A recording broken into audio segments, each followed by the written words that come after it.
नमस्कार। दैनिक शिव टाइम में आप सबका स्वागत है। मैं रश्मि शर्मा, कैमरामैन शुभम भगत के साथ एक बार फिर से भारतीय जनता पार्टी के प्रदेश अध्यक्ष रविंद्र राणा जी आप हमारी जनता के समक्ष इस समय रूबरू हैं, क्योंकि बात करेंगे हम आज जो जम्मू कश्मीर के बर्निंग इशू है। क्योंकि सियासत पर बात तो हम करेंगे, सियासत तो चलती रहती है, सियासतदान एक दूसरे पर कटाक्ष तो करते रहते हैं, पर सबसे ज्यादा जरूरी होते हैं कि जनता के मुद्दे। सबसे पहले बात करेंगे हम डेली वेजर्स की। आज जम्मू बेस्ड रिजर्व कैटेगरी के पीएम पैकेज के तहत लगे एम्प्लॉइज उनकी कमेटियों का गठन हुआ, आखिर कमेटियां कहां तक पहुंची है, कितनी जल्दी समाधान होगा, क्योंकि उम्मीद लगाई हुई है, या यूं कहें कि हिमाचल जम्मू के साथ बिल्कुल लगता हुआ राज्य, हिमाचल में जिस तरह से भाजपा को हार का मुंह देखना पड़ा, क्या लगता है आने वाले समय में जो 50+ का लक्ष्य है, अगर जम्मू कश्मीर की जनता के मुद्दे हल नहीं हुए तो क्या बाधा होगी उन 50+ के लक्ष्य को लेकर। रविंद्र राणा जी, सबसे पहले आपका बहुत बहुत स्वागत है। धन्यवाद जी, बहुत बहुत आपका आभार व्यक्त करते हैं हम। सर, सबसे पहले हम बात करेंगे, हाल ही में अगर बात करें, एलजी महोदय ने एक बड़ा फैसला लिया और कहीं ना कहीं कई हजारों हमारे युवा, उनके चेहरों पर खुशी की एक राहत नजर आई है कि लगातार फायर एंड इमरजेंसी सर्विसेज के जो युवा थे ये कह रहे थे कि मदर ऑफ ऑल स्कैम, अगर इतिहास में कोई एक बड़ा घोटाला अगर हुआ तो वो सबसे पहले फायर एंड इमरजेंसी का। उन्होंने 3 मेंबर कमेटी का गठन किया। उसी पर महबूबा मुफ्ती ने कल एक बयान दिया है कि भाजपा क्या कर रही है, उनके कार्यकाल में पोस्ट निकलती रिक्रूटमेंट घोटाले पे घोटाले, फायर एंड इमरजेंसी सर्विस पर भी कमेटी बैठा दी है। आप इसको किस तरह से लेते हैं? जिन लोगों ने यहां गरीबों का खून चूसा है जम्मू कश्मीर में और गरीबों का हक छीना है, अगर उसकी जांच पड़ताल होगी तो किसी को क्यों तकलीफ हो रही है जी? हक सबका बराबर है, और अगर कोई किसी गरीब का हक कोई खाएगा तो गरीब के हक में डाका डालने वाले के खिलाफ कार्रवाई तो होनी चाहिए ना जी। जब जम्मू से, कश्मीर से ये मांग उठ गई कि फायर एंड इमरजेंसी सर्विसेज में घोटाला हुआ है, बिल्कुल, और गवर्नर साहब के पास जब कंप्लेन गई तो गवर्नर साहब का काम है सबकी बात सुनना। उन्होंने सुना, उन्होंने इंक्वायरी बैठा दी, इसमें क्या गलत हुआ है जी। बड़ी तकलीफ हो रही है कुछ लोगों को जी, बिल्कुल, कहीं ऐसा तो नहीं कि जिनको तकलीफ हो रही है इनकी कहीं मिली भगत है, वही घोटाला में हिस्सेदार ना हो, पता चल जाएगा जी। देखिए, घोटालाबाज अब नहीं चल सकते जी। इस देश में मोदी जी की सरकार है जी। हमारे देश के होम मिनिस्टर अमित शाह साहब है जी। ये करप्शन, ये डकैतियां, ये चोर बाजारियां, ये गरीबों का खून चूसना, ये गरीबों का हक लूट लेना, ये अब नहीं चल सकेगा, नहीं चलने देंगे। एलजी महोदय ने ईमानदारी से, एलजी महोदय ने सच्चाई से काम होगा। साफ तौर पर कह दिया कि बेईमानों को छोड़ो मत, ईमानदारों को बच ही नहीं सकते। देखो, बेईमानों को छोड़ेंगे नहीं, ईमानदार को छेड़ेंगे नहीं जी, यही सरकार की पॉलिसी। बिल्कुल सर, वही हम सवाल पे आ रहे हैं। आपने कहा कि एलजी महोदय का यह नारा है। अब आते हैं डेली वेजर पर। वो तो ईमानदार है ना, जो ड्यूटी कर रहे हैं लगातार, उम्मीद में कब उनका मसला हल होगा। आज Jammu based reserve category PM package के तहत एम्प्लॉय है, लगातार थ्रेट लेटर भी आ रही है, उन लोगों की सैलरी भी विदहल कर दी है। आखिर उन तक खुशखबरी कब पहुंचेगी सर? हम बार बार ये सवाल लेकर आते हैं, क्योंकि सियासतदान है आप लोग, तो सियासत की बात तो चलती है। सेवादार हूं। देखिए, कश्मीरी पंडित हों जो पीएम पैकेज के हों या नॉन पीएम पैकेज वाले हों, या फिर all Jammu based reserve categories के एम्प्लॉइज, मैं हमेशा उनके साथ मौजूद रहता हूं। उनके दुख तकलीफ परेशानियां मेरी दुख तकलीफ परेशानियां हैं, इसलिए मैं अक्सर, चाहे PM package, non PM package employees, Kashmiri Pandit हमारे भाई बहन हो, उनके साथ हूं, और जो Jammu based all reserve categories employees हैं उनके साथ हूं। अभी एलजी एडमिनिस्ट्रेशन ने एक ऑर्डर निकाला है कि जो कश्मीरी पंडित हमारे भाई बहन हैं उनकी सैलरीज रिलीज करने का एक ऑर्डर आया है जी। आज अनंतनाग डिस्ट्रिक्ट के कुछ हमारे कश्मीरी पंडित बहन भाई मुझे मिले, उनका कुछ मसला था, मैंने डीसी अनंतनाग उनसे बात की है, मुझे विश्वास है कि उनका मसला भी हल हो जाएगा। रही बात ऑल रिजर्व कैटेगरी जो जम्मू बेस्ड एम्प्लॉइज हैं कश्मीर में, मैंने लेफ्टिनेंट गवर्नर साहब से बात की है, डॉक्टर देवेंद्र मनियाल साहब जो हमारे जनरल सेक्रेटरी हैं उन्होंने भी बात की है। मुझे विश्वास है कि बहुत जल्द उनकी भी सैलरी रिलीज हो जाएगी, और होनी चाहिए, क्योंकि परिस्थितियां एक जैसी हैं, हालात एक जैसे हैं, फर्क नहीं है। उसी क्षेत्र में जहां हमारे कश्मीरी पंडित बहन भाई आतंकवाद प्रभावित क्षेत्रों में उनकी पोस्टिंग है, वहीं all Jammu based reserve categories के एम्प्लॉयज भी पोस्टेड हैं। इसलिए जैसे उनका ऑर्डर आया है, इसी प्रकार इनका भी ऑर्डर आना जरूरी है।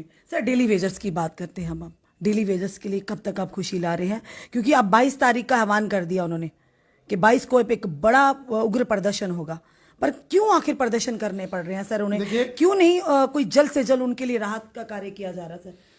डेली वेजर्स के मामलों को लेकर बीजेपी ने जो कमेटी बनाई है उसने detail in length in breath काम किया है। वो सारी डिटेल हम एलजी साहब से भी डिस्कस कर रहे हैं, हम उनके साथ हैं। हमने कमेटी इसलिए बनाई थी कि कहीं वो ये ना सोचें, या एडमिनिस्ट्रेशन या एलजी साहब ये ना सोचें कि ये अकेले हैं। उनका दुख दर्द मैं सबसे अच्छी तरीके से जानता हूं। बहुत मेहनती ये लोग हैं, इनके बिना तो डिपार्टमेंट ही नहीं चलते। एक दिन स्ट्राइक करते हैं, पूरे डिपार्टमेंट बैठ जाते हैं।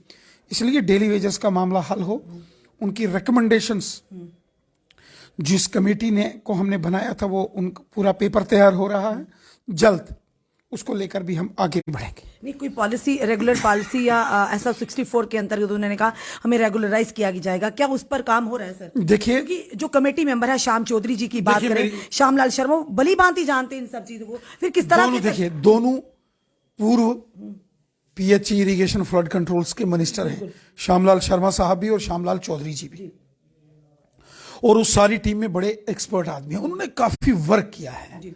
मुझे लगता है कि मैं विश्वास करता हूं कि इस पर जो एक कंप्रीहेंसिव पॉलिसी पेपर हम तैयार करेंगे, जरूर एलजी साहब उन रिकमेंडेशंस को मानेंगे और उनका मसला हल करेंगे। सर इलेक्शंस की अगर बात करें, क्या लगता है अगर हिमाचल की इलेक्शंस को देखें, दिल्ली एमसीडी के इलेक्शन को, सुनिए ना, जम्मू गुजरात की भी बात, वही तो उसी की तरफ तो आ रहे हैं सर। सुनिए तो सही ना, गुजरात में तो भाजपा ने अपना वर्चस्व दिखाया, वैसे ही जम्मू कश्मीर में होगा, वैसे ही जम्मू कश्मीर हिमाचल में जिस तरह से बिल्कुल साथ में जम्मू कश्मीर के लगता राज्य है ना, तो सर उसी की बात करें। गुजरात भी साथ ही है। सुनिए तो वही तो कह रही हूँ, पर आम आदमी पार्टी ने काफी भारी भरकम वोट हासिल किए हैं, जनता का विश्वास कहीं ना कहीं उन्होंने जमानते जब्त, पर सुनिए तो सही ना, जमानते जब्त, क्या उसका असर जम्मू कश्मीर पर नहीं पड़ेगा? क्या 50+ के लक्ष्य पर अगर हमारे डेली वेजर्स का मुद्दा हल नहीं हुआ, आज जम्मू बेस्ड रिजर्व कैटेगरी का मुद्दा हल नहीं हुआ, पीएम पैकेज के तहत जो एम्प्लॉइज काम करे, अगर उनका मुद्दा हल नहीं, क्या लगता नहीं 50+ का लक्ष्य पर ये जो पूरे जो लोग हैं भारी पड़ने वाले हैं कि 50+ का लक्ष्य? जम्मू कश्मीर में गुजरात की तरह विधानसभा चुनावों में भारतीय जनता पार्टी की प्रचंड जीत होगी, अभी भी पूरा और भारतीय जनता पार्टी जो है अपने दम पर पूर्ण बहुमत लेकर यहां सरकार बनाएगी। बीजेपी का चीफ मिनिस्टर होगा, बीजेपी की सरकार बनेगी, चूंकि बीजेपी जम्मू कश्मीर के आम जनमानस के साथ है। गरीब, मजदूर, किसान, गांव, शहर, हिंदू, मुसलमान, सिख, ईसाई, गुज्जर, बकरवाल, पहाड़ी कबीला, बॉर्डर के, मैदान के, पहाड़ के, हम जम्मू कश्मीर के हर इंसान के साथ हैं। हम हर शख्स की परेशानियां दूर करते हैं।